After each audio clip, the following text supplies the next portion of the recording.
So yun mga boss, welcome ulit dito sa biyaheng food trip ni Boss Bill.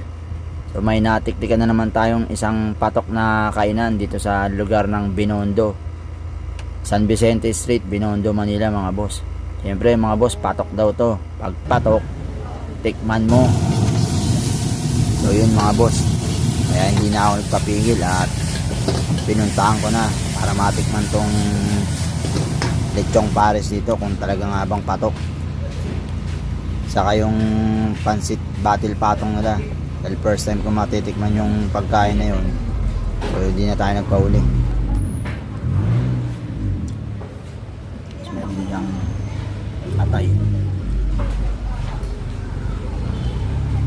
So yun mga boss, luto na in order kong pansit batil patong pogi, saka yung lechong pares. So, ayan, makikita nyo mga boss, talagang napakasarap ng